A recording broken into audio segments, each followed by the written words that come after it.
Do not ask for whom the bell tolls, Dave. Farhad shouted into the darkness. It tolls for thee!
The bell's mighty peal rent the air, sending Bistun crashing to the floor.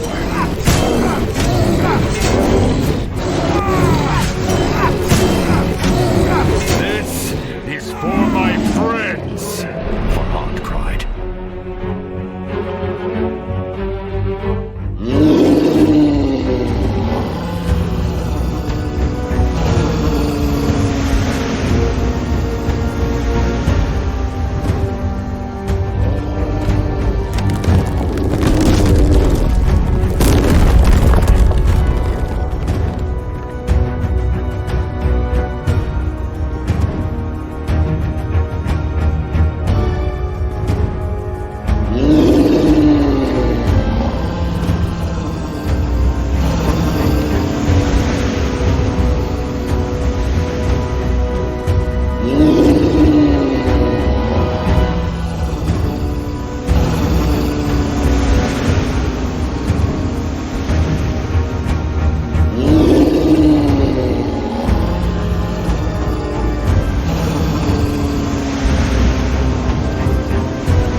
Mighty blow, the Deve's crimson eye winked out.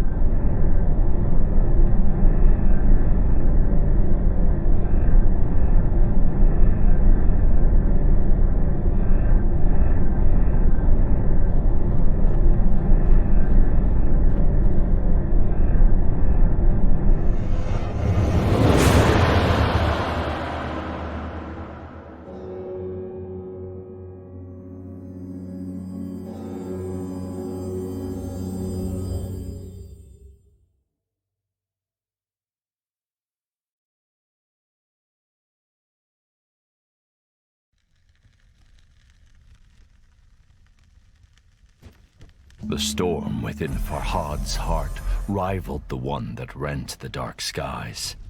Bistun was defeated, but at such cost. He felt more alone than he had ever felt before.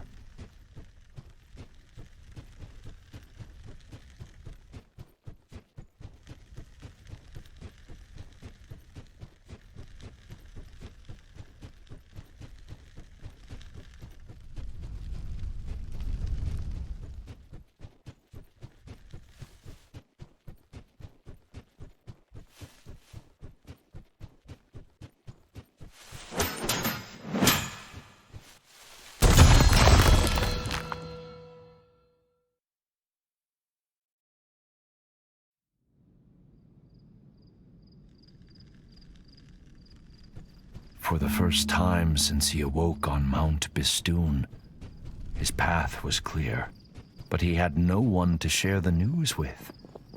Princess Shirin would be resting in Khosrow's court. Farhad, what have you done? What vile sickness did you expose my love to? You have no reason to dig through the mountain any longer. Princess Shirin is dead.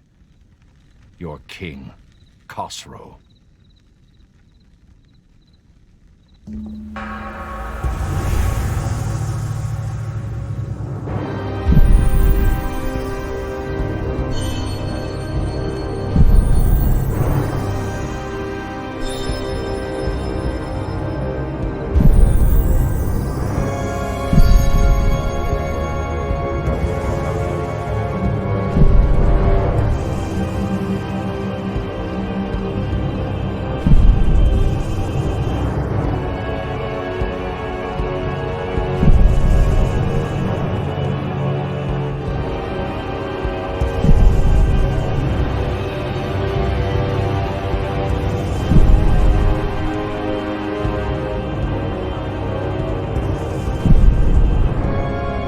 Consumed Farhad. He felt that this world could no longer offer him anything. But death had not ended Farhad's journey before, and it was not about to now.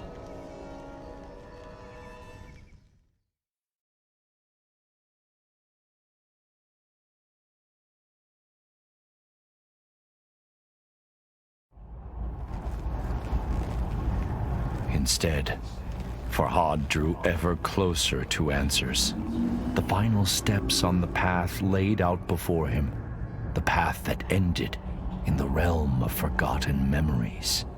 The fortress of oblivion awaited him, and Farhad thought of all those who had played their part in getting him here.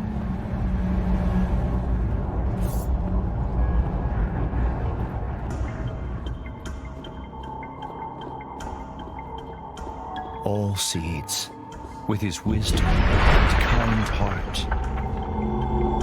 Majestic Anahita, so dedicated to atoning for her greatest mistake. The beautiful princess, always out of reach. And the king, who had treated him with such disdain. But none of them mattered anymore. The whisper called to him. I called to him.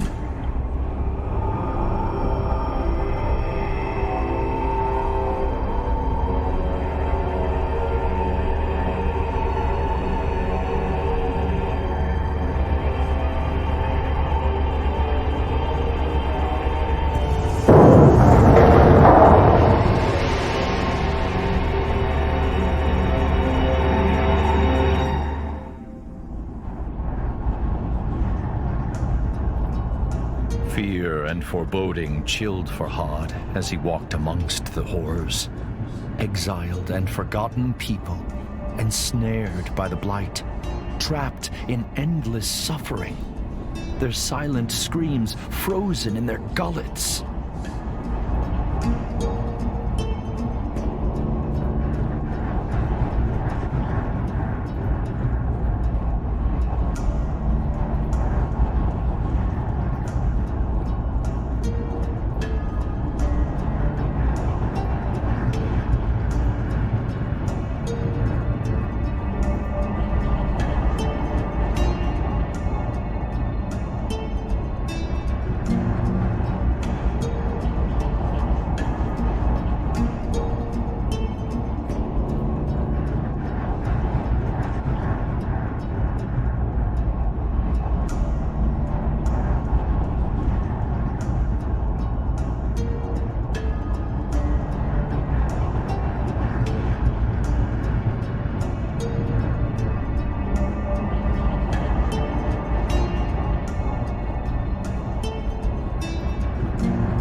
Months, years, decades. For how long I had called him to me, I cannot say.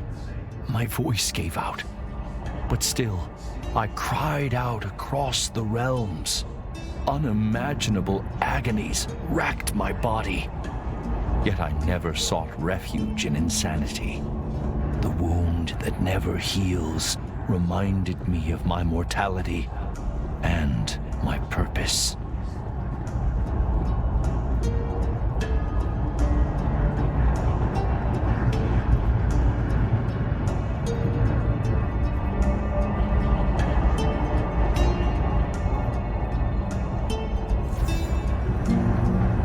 I looked into Farhad's eyes and saw his pain and confusion. But even then, I saw a flicker of something else. Was it relief? Words eluded him, however. So I explained everything. I told him my name is Nizami. I was a blacksmith by day and a storyteller by night. I was banished by King Khosrow, exiled unjustly. On Mount Bistun, I was mortally wounded, but saved by the most wondrous fruit and guided by a talking tree. Then I discovered an otherworldly domain, a realm of forgotten souls. But the Div found me.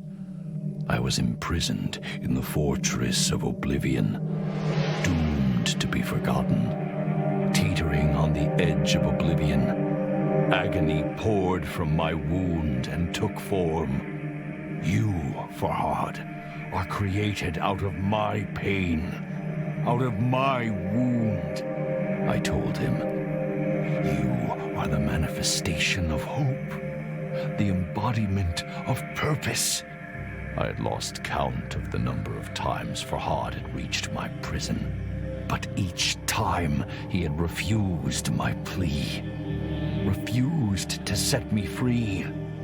I knew the choice was grim, but I had to prevail. My story is not yet complete, and so I gave him a choice. Liberate me, or abandon me once more. The path to the left was where he should engrave the wise decision to set me free, or he could add to the cruel records of abandonment to the right.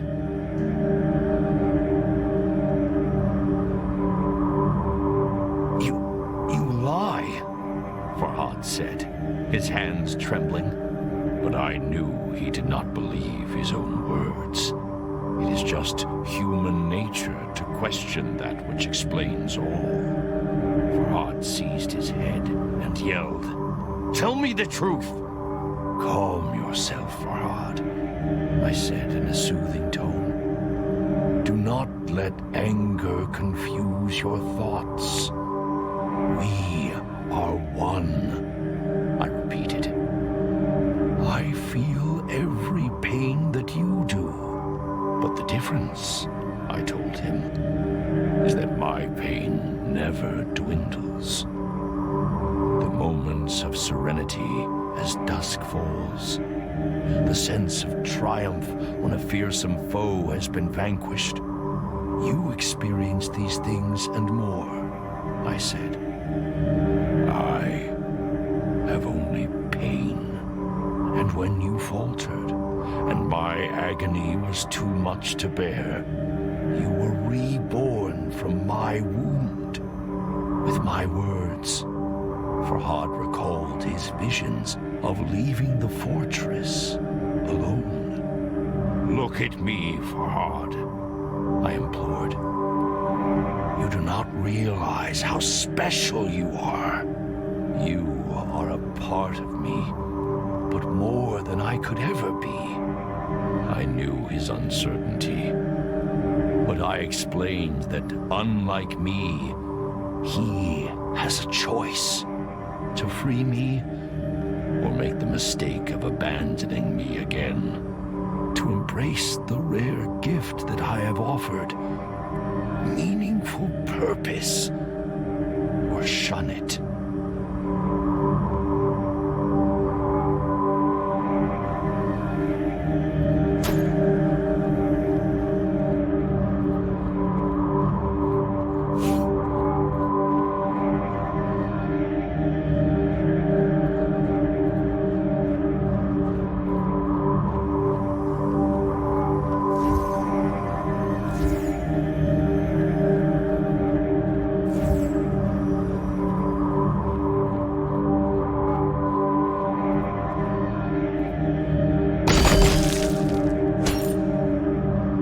This time, I resorted to honesty to convince Farhad to release me.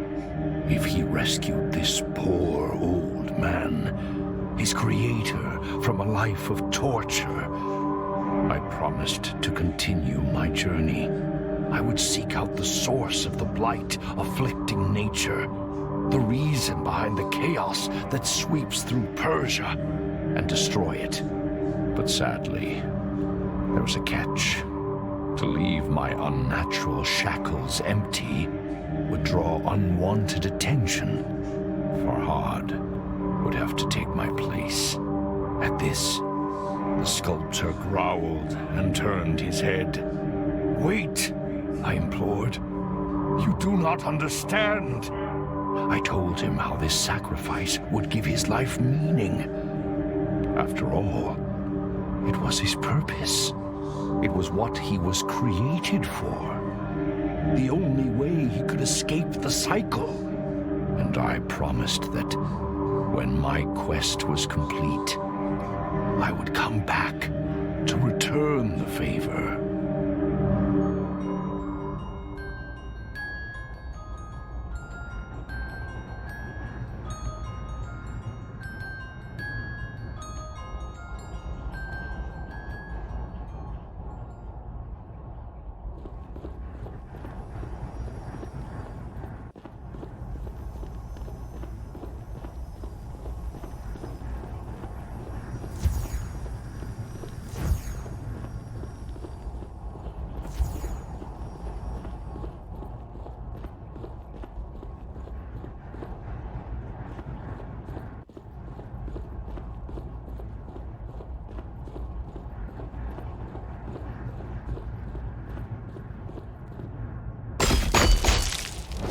Farhad's uncertainty was written on his face.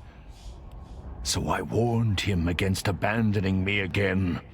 You only prolong the bitter cycle, I told him. You will lose your memories once more. Your destiny is not one of futility and confusion. And I told him that I would keep calling him, and he would come.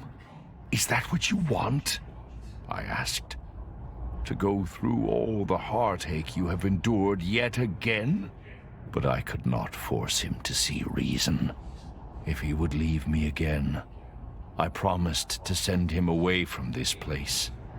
I would show him how to use the memory stone within his head to leave the fortress of oblivion. But what would he be escaping for? Endless wandering? Repetition without purpose?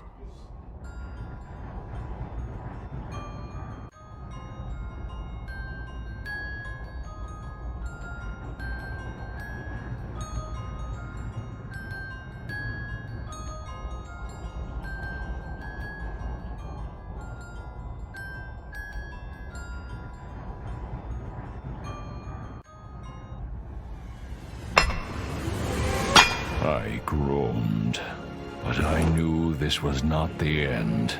I will see you again soon.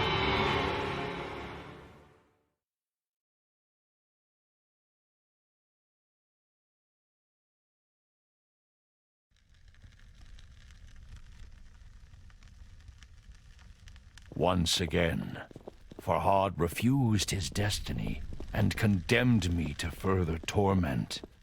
How many times he has failed me, I cannot say. Perhaps neither of us will ever be free. Perhaps the blight will spread unchecked. But my purpose still burns as fiercely as the agony in my chest. And Farhad's story has not yet ended.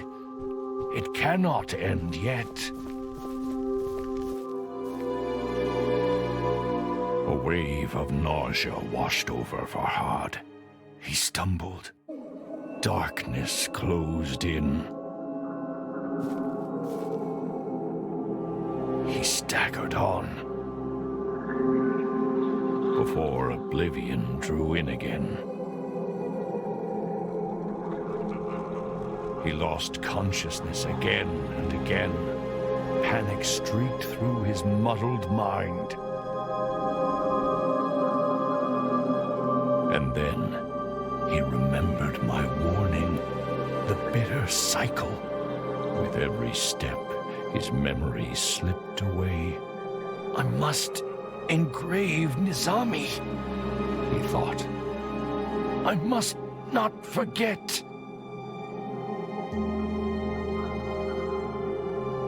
Farhad sought to immortalize my story in stone, lest he forget again.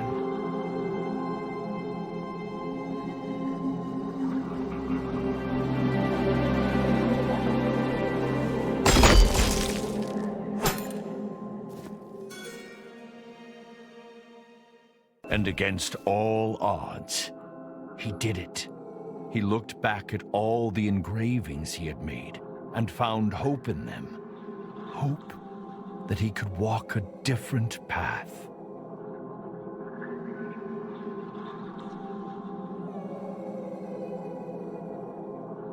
Slowly, like the morning sun clambering over the horizon, consciousness came. He opened his eyes. How pleasant, he thought, to wake to nature's song.